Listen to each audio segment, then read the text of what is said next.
ಯಾವ ಕ್ರಾಸು ಎಲ್ಲಿ ಆಧಾರ್ ಕಾರ್ಡ್ ಅಂದ್ರೆ ಮನೆ ನಂಬರ್ ಸಮೇತ ಇರ್ತದೆ. ಈಗ ಮನೆ ನಂಬರ್ ಇಲ್ಲದೆ ಯಾವ ಮನೆ ನಂಬರ್ ಎಲ್ಲದೆ ಬಾಡಿಗೆ ಇಲ್ಲದೆ ಇಲ್ಲಿ ಎಷ್ಟು ದಿನ ಆಯ್ತು ಬಂದು ಕಟ್ಟಿ 5 ವರ್ಷ 6 ವರ್ಷ 7 ವರ್ಷ ಆಯ್ತು. 5 6 7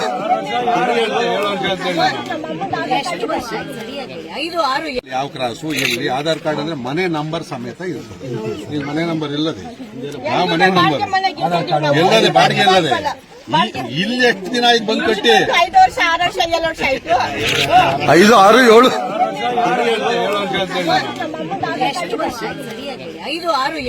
ನಮಸ್ಕಾರ ವೀಕ್ಷಕರೇ, ಐಡಿಯಾ ನ್ಯೂಸ್ಗೆ ಸ್ವಾಗತ. ವೀಕ್ಷಕರೇ, ಇಲ್ಲಿ ನೀವು ಒಂದು ವಾಯ್ಸ್ ಅನ್ನ ಕೇಳಿರ್ಬೋದು, 5 6 7 ಅಂತ.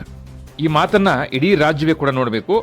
ಮತ್ತೆ ಸೋಷಿಯಲ್ ಮೀಡಿಯಾದಲ್ಲಿ, ಯೂಟ್ಯೂಬ್ಗಳಲ್ಲಿ ನಾನಾ ರೀತಿ ಚಾನೆಲ್ಗಳಲ್ಲಿ ಪ್ರಸಾರ ಆಯಿತು. ಈ ಸುದ್ದಿ ಇಡೀ ದೇಶಕ್ಕೆ ಕೂಡ ಗೊತ್ತಾಗ್ತಾ ಇದೆ. ಬ್ಯಾಟರಾಯನಪುರ ಮತ್ತು ಯಲಂಕ ಮಧ್ಯದಲ್ಲಿರ್ತಕ್ಕಂಥ ಕೋಗಿಲು ಸಮೀಪ ಸರ್ಕಾರಿ ಜಾಗದಲ್ಲಿ ಅಕ್ರಮವಾಗಿ ವಲಸೆ ಬಂದಂಥವ್ರು, ಬೇರೆ ದೇಶದವರು, ನಮ್ಮ ದೇಶದವರಲ್ಲ, ಬೇರೆ ದೇಶದವರು ಬಂದು ಅಲ್ಲಿ ಗುಡಿಸಲುಗಳನ್ನು ಹಾಕೊಂಡಿದ್ರು. ಅದರ ಮೊನ್ನೆ ಇತ್ತೀಚೆಗಷ್ಟೇ ಸರ್ಕಾರ ತೆರವುಗೊಳಿಸಿದೆ.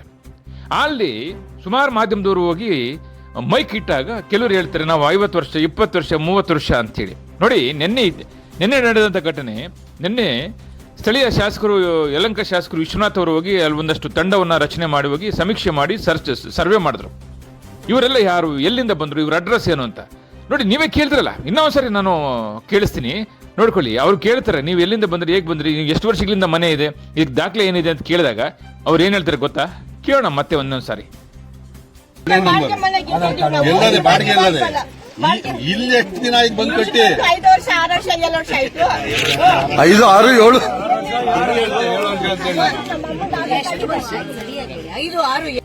ಕೇಳಿದ್ರಲ್ಲ ವೀಕ್ಷಕರೇ, 5 6 7 ಅಂದ್ರೆ ಅವರು ಬಂದಿರೋದು 5 ವರ್ಷನೂ ಅಲ್ಲ, 6 ವರ್ಷನೂ ಅಲ್ಲ, ಕೇವಲ 2.5 ವರ್ಷ ಅಥವಾ 3 ವರ್ಷಗಳು. ಈ ಸರ್ಕಾರ ಬರುತ್ತೆ ಅನ್ನೋದು ಕೂಡ ಅವ್ರಿಗೆ ಗೊತ್ತು. ಬಂದ ನಂತರ ಕೆಲವರು ಬಂದಿರೋದು, ಅಲ್ಲ ಸರ್ಕಾರ ಜಾಗ ಇದೆ ಅಂತ ಗೊತ್ತಿದ್ದು ಇದೇ ರಾಜಕಾರಣಿಗಳು ಅಲ್ಲಿಗೆ ಜನರನ್ನ ಕರೆಸಿರೋದು, ಅವ್ರಿಗೆ ಮನೆ ಮಾಡ್ಕೊಳ್ಳೋಕೆ ವ್ಯವಸ್ಥೆ ಮಾಡ್ತಕ್ಕಂಥವ್ರು ಯಾರೂ ಅಲ್ಲ, ಇದೇ ಕಾಂಗ್ರೆಸ್ನವರೇ. ನಿಜವಾಗಿ ನೋಡಿ, ಇವತ್ತು ಅವ್ರು ಸತ್ಯವಾದಂತ ಮಾತು ಹೇಳಿದ್ದಾರೆ. 2 3 4 5 6 ವರ್ಷ ಒಳಗಡೆ. ಮೊನ್ನೆ ಕೆಲವರು ಸೋಷಿಯಲ್ ಮೀಡಿಯಾ ಮಾಧ್ಯಮದವರು, ಯೂಟ್ಯೂಬ್ನವರು ಮತ್ತೆ ಚಾನೆಲ್ ಅವರು ಹೋಗಿ ಮೈಕ್ ಇಟ್ಟಾಗ 10 ವರ್ಷ 15 ವರ್ಷ 20 ವರ್ಷ ಅಂತೇಳಿ ಸುಳ್ಳು ಬಗಿಲ್ತಕ್ಕಂಥದ್ದನ್ನು ನಾವೆಲ್ಲ ಕೂಡ ನೋಡಿದ್ವಿ. ಯಾಕೆ ಸ್ವಾಮಿ ಈ ರೀತಿ ನಡೀತಾ ಇದೆ? ಯಾರು ಇವರು? ನಮ್ಮ ದೇಶದವರ ಅಲ್ವಾ, ನಮ್ಮ ರಾಜ್ಯದವರ ಅಲ್ಲ. ಎಷ್ಟೋ ಜನರಿಗೆ ಇವತ್ತು ನಮ್ಮ ರಾಜ್ಯದಲ್ಲಿ 2.5 ವರ್ಷಗಳಿಂದ ಒಂದು ಮನೆ ಹಾಕಿಲ್ಲ. ಇವ್ರಿಗೆ ನಾಚಿಕೆ ಮಾನ ಮರ್ಯಾದೆ ಇದ್ರೆ ಈ ಕಾಂಗ್ರೆಸ್ ಸರ್ಕಾರಕ್ಕೆ ಇವತ್ತು ಬೇರೆ ದೇಶದಿಂದ ಬಂದಿರತಕ್ಕಂಥವ್ರಿಗೆ ಮನೆ ಕೊಡ್ತಾ ಇದ್ರೆ ನೀವು. ಇವತ್ತು ಈ ಕಾಂಗ್ರೆಸ್ಗೆ ಮತ ಹಾಕಿರ್ತಕ್ಕಂಥ ಮತದಾರರು ಯೋಚನೆ ಮಾಡಬೇಕು, ಈ ವಿಡಿಯೋ ನೋಡಬೇಕು, ಎದ್ದೇಳಿ. ಇವತ್ತಾದ್ರೂ ಈ ವಿಡಿಯೋ ನೋಡೋದಾದ್ರೂ ಎದ್ದೇಳಬೇಕು. ಇಲ್ಲಂದ್ರೆ ಮುಂದೊಂದು ದಿನ ಇಲ್ಲಿ ಹಿಂದೂಗಳಿಗೆ ಹುಳುಗಾಲನೇ ಇಲ್ಲ. ಎಷ್ಟೋ ಜನರಿಗೆ ಇವತ್ತು ಮನೆ ಇಲ್ಲ.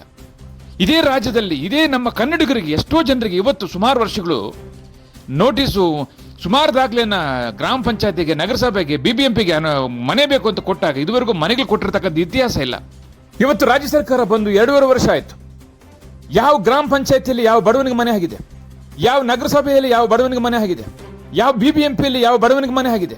2.5 ವರ್ಷ ಆಯ್ತು, ಒಂದು ಮನೆ ಇಲ್ಲ ರೀ. ಒದ್ದಾಡ್ತಾ ಇದ್ದಾರೆ ಎಷ್ಟೋ ಜನ ಬಡವರು. ಇವತ್ತು ಇದೇ ರಾಜ್ಯದಲ್ಲಿ, ಇದೇ ನಾಡಲ್ಲಿ ಹುಟ್ಟಂತವ್ರು, ಸುಮಾರು ವರ್ಷಗಳ ಇತಿಹಾಸ ಇರ್ತಕ್ಕಂಥ ಬಡವರಿಗೆ ಮನೆಯೇ ಕೊಟ್ಟಿಲ್ಲ.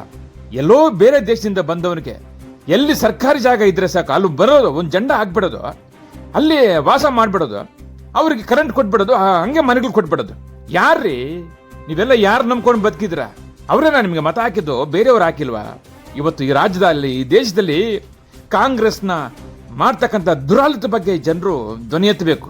ಮುಂದೊಂದಿನ ಹಿಂಗೆ ಇದ್ರೆ ಇರೋ ಭೂಮಿನ ಕಿತ್ಕೊಂಡು ನಮ್ಮನ್ನು ಎಲ್ಲಿ ಕಳಿಸ್ತಾರೋ ಗೊತ್ತಿಲ್ಲ.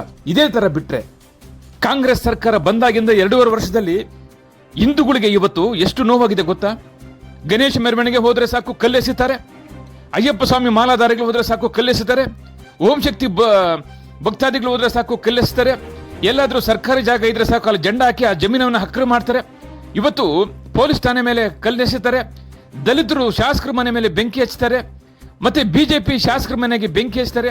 ಏನ್ ನಡೀತಾ ಇದೆ ದೇಶದಲ್ಲಿ ಮತದಾರರೇ? ಇವೆಲ್ಲ ಕೂಡ ನೋಡಿ. ಮುಂದೊಂದು ದಿನ ಏನ್ ಮಾಡ್ತಾರೆ ಇವ್ರನ್ನ ಹಿಂಗೆ ಬಿಟ್ರೆ? ಇದೆಲ್ಲ ಕೂಡ ನೋಡ್ಬೇಕು. ದಯವಿಟ್ಟು ಇವತ್ತು ಈ ವಿಡಿಯೋ ತಮ್ಮ ಕೈಲಾದಷ್ಟು ಶೇರ್ ಮಾಡಿ.